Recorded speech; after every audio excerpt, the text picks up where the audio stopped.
forward. Thought his words would take him far, but the only thing the world would remember is a skinny white boy. Yeah, see, welcome to another episode of Sons of Scullery, see. I'm Chef Sam Johnson, see. I'm Jesse Berkshire, see. Today we're gonna do a little spin on an American classic, see. We're gonna do a meatloaf wrapped in bacon, see.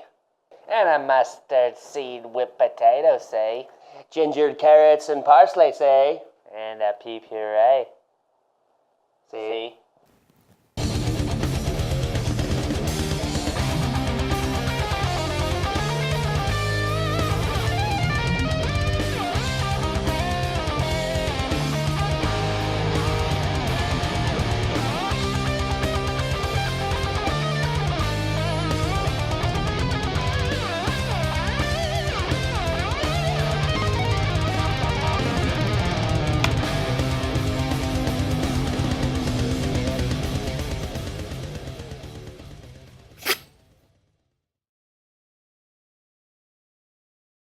Sriracha barbecue sauce. Got about a half cup of ketchup here. About a quarter cup of sriracha, which is a nice chili sauce. Nice chili garlic sauce. It's delicious. And then we're gonna do about a tablespoon of garlic.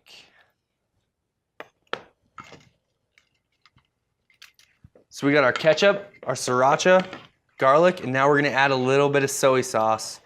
This is the sweetened version. So we're gonna do about a tablespoon of sweet and soy sauce.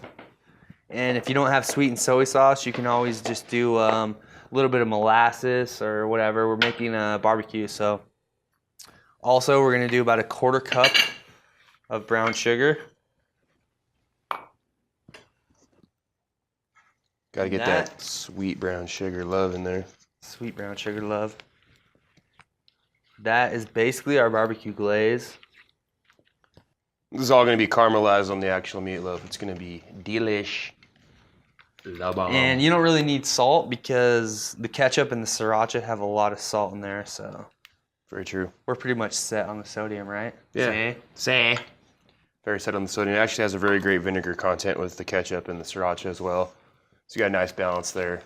So that right there alone, these 5 ingredients are going to be a nice little combination to glaze over our buffalo. Yeah, see? Now we got our buffalo right here. So we're going to take that and go ahead and put it right there on the pan. That looks like about 2.5 pounds of buffalo there. Now we're going to take 2 quartered onions.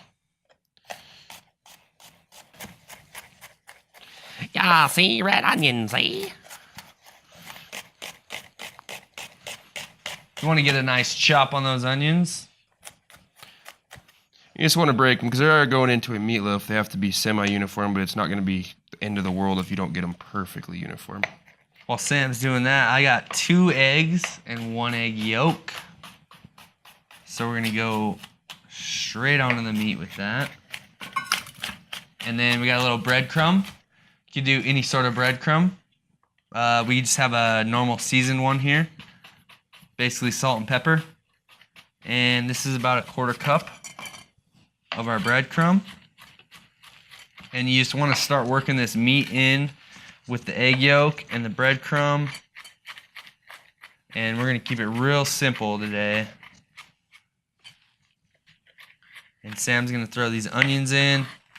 And then all we have left is really, we're going to do a little smoked Hungarian paprika. You don't have to use smoked paprika. You can use regular paprika.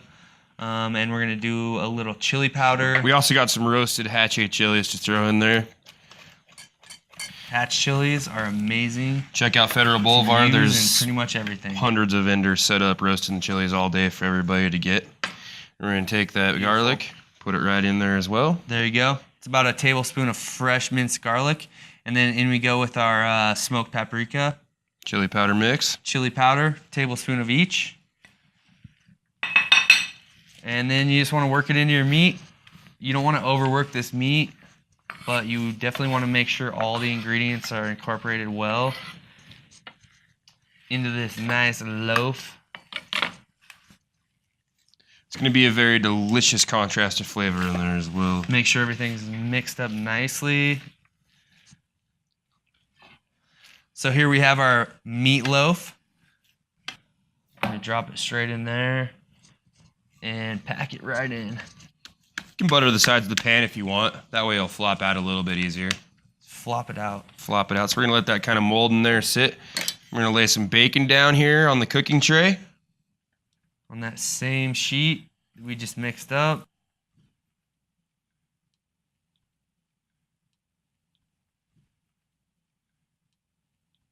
There we go. So now what we're gonna do is we're gonna go ahead and take it and slam it down. Now we're gonna wrap it in bacon.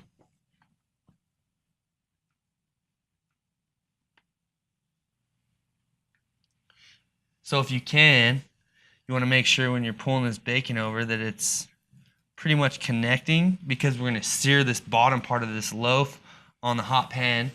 That way when we go in the oven, that it's stays in place and it creates a nice little basket of bacon. You hear it thump from outside. All the people, they laughed at him. No longer could he hide. In his big brown P.O.N.T.I.A.C, he keeps his dome light really dim. Poor old Nick thinks it's a Cadillac with a 20-inch gold rim. Let's go! Right, next what we're gonna do is we're gonna sear off of our meatloaf and we're gonna sear the bacon so these ends right here just get crisp to the loaf. Put it in there just like that. Bam! Nice hot cast iron pan is what I'd recommend using. Holds that heat, gets that real well balanced heat throughout the pan, and just get that nice and seared right off the bat. This is a good loaf. Pretty loaf. Pretty loaf.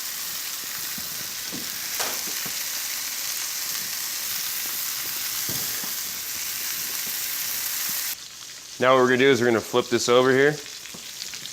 We're gonna use 2 spatulas because it's kind of a wide piece of meat. I'll get one, we'll get them right under. It's gonna be hard to kind of not hurt the loaf in the process of this. So you gotta be pretty gentle. There we go, look at that. Nice sear on that bacon, closing it up. It's exactly what we're looking for right there. Right now that we're ready here, we're gonna go ahead and pull this out. You gotta be careful because it's gonna be really delicate. Really delicate.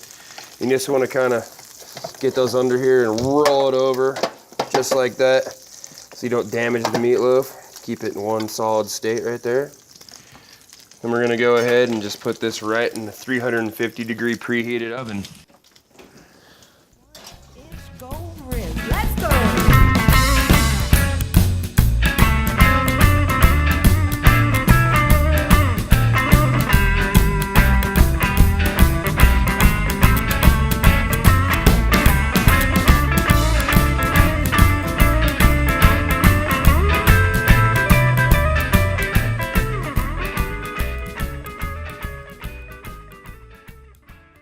This potato comes from the potato place, potato land, potato face. You can remove his nose and face, his ears and his nose and his mouth disgraced. So what we got here now is our russet potatoes. We used about 4 to 5 of them, and we skinned them, put them in some salted water, and now they're gonna go onto the stove here. Say. So now we got some nice white beech mushrooms. This is gonna be going into our mashed potato mixture. So what we're gonna do is trim the edges off here because nobody wants that dirty root stuff in their food.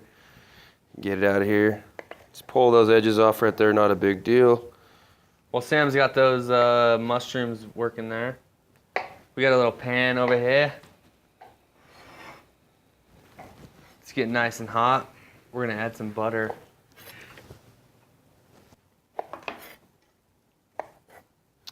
All right, now that we got all those carved up, you're just gonna take them off the stalk and just individualize them because they're bunched up together like little mushroom families. And we're gonna make a divorce between the little families.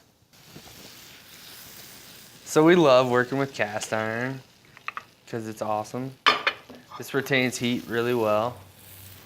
Pretty much the only way to do things if you really want to get it done, get a nice, sear on anything. So we had a nice medium heat on this cast iron. Just gonna add all these mustard seeds. That's probably about 2 tablespoons mustard seed. And the mushrooms. Sam added his beach mushroom. All right, so we got our mustard seed and our mushroom sauteed here. Definitely don't want to over saute those mustard seeds. Just want to get a nice brown on those. And then Sam's gonna come in here with our butter. About 1/4 of a cup. 1/4 of a cup. Basically about 4 ounces of butter. We're just gonna saute that down. And this is gonna be our mixture for the mashed potatoes that we're gonna do. So once that melts down, and even before that, you can add your cream, milk, whatever you wanna add.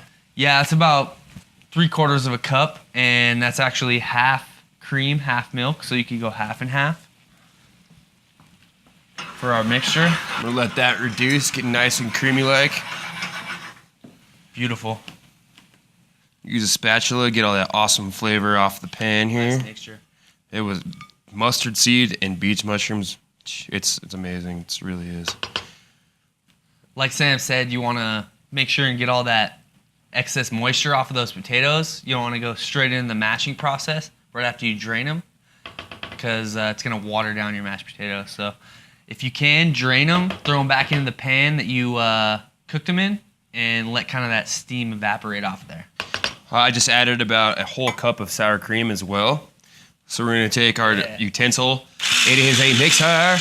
So we're gonna stick it right to the bottom of the pan and just kind of go around. You don't want to over puree these, because if you do, you're gonna have a gigantic starchy mess on your hands. So I recommend going in zigzags around the pan. You gotta share the love. Like Zorro, like like a Z. You gotta share the love. Zorro! I like Zorro. He's a bandit in the night and he wants to take a flight. He also wants to fight because you're a Zorro. You want to get those big ones on the side and break them down in the fight. You're a little kid guy. You fucking whip it. Whip it good. Whip it. Whip it good. Whip it. Whip it good. Whip it. Whip it good.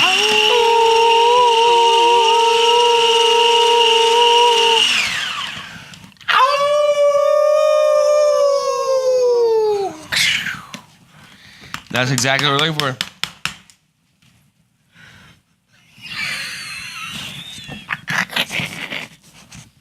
If I was a mashed potato god, I would praise my own self. Keep it real, Spuds.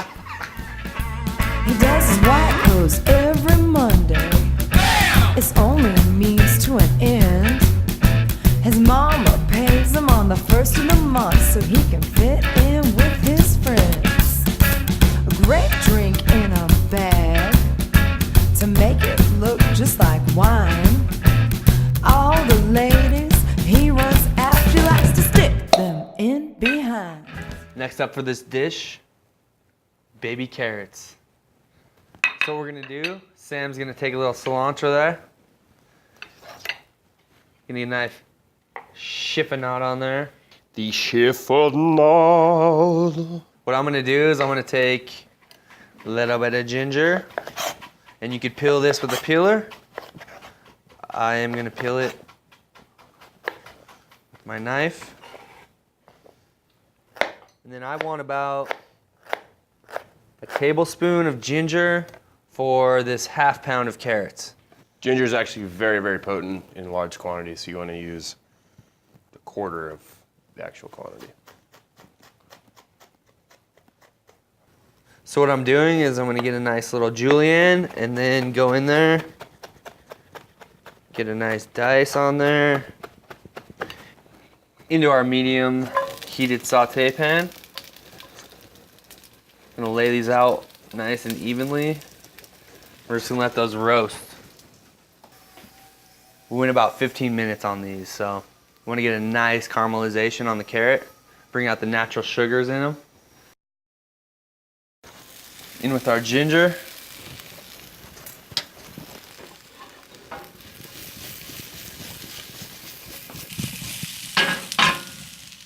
Saute that ginger for about 30 seconds. Kind of bring the fragrance out of that. And we're still on kind of a medium-low heat. Just getting a nice caramelization on those carrots. Nice little saute on that ginger. And then in we go. About 2 tablespoons of honey. And this honey's only going to cook for about 30 seconds, maybe a minute. You don't want to cook it too long, otherwise it's going to start to scorch. It's going to be a nice little complement to that buffalo that we're cooking. We're going to turn that off. We got about a tablespoon of cilantro. You could even do a fresh parsley. I like the cilantro. It's got that nice earthy flavor. There you have it. Little honey gingered baby carrots. Bazinga! Bazinga! Now we're gonna make our pea puree for our meatloaf dish. What we're gonna do, these are fresh pea shoots that have never been frozen. We're gonna put them in a pot of boiling salt water right now, just to warm them up.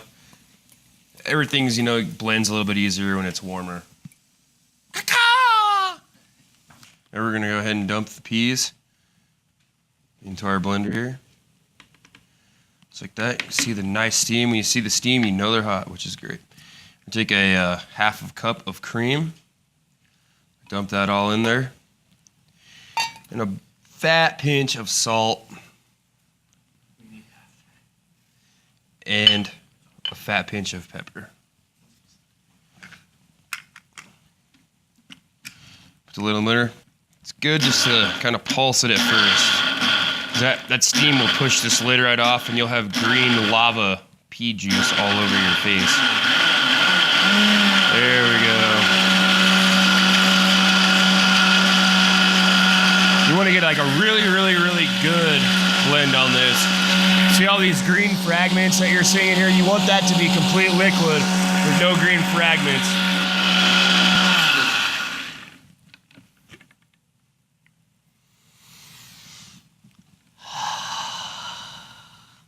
That's what we're looking for, baby. So we pulled our meatloaf out. We've been about 45 minutes in a 350 degree oven. We have our Sriracha BBQ here. Now we're gonna crank it up to about 450 degrees. This meatloaf is pretty much cooked all the way through.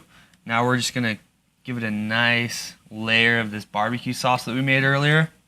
And you can really pile it on if you want.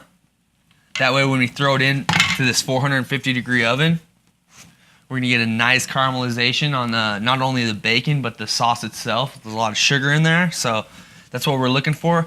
Get that nice deep color in there. So we're gonna go about 10 minutes in this 450 degree oven. We got a little bit of buffalo meatloaf wrapped in bacon, see? And a mustard seed whipped potato, see? Gingered carrots and parsley, see? And a pea puree.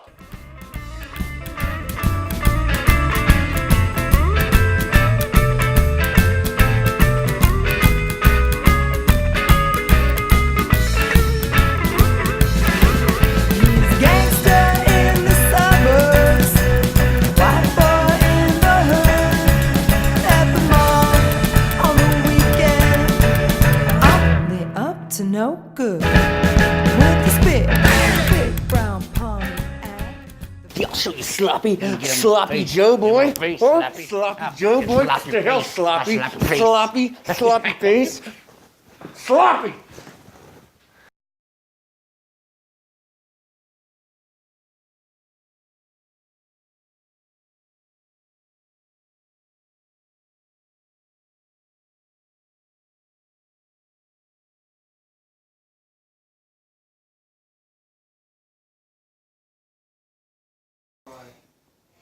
It's a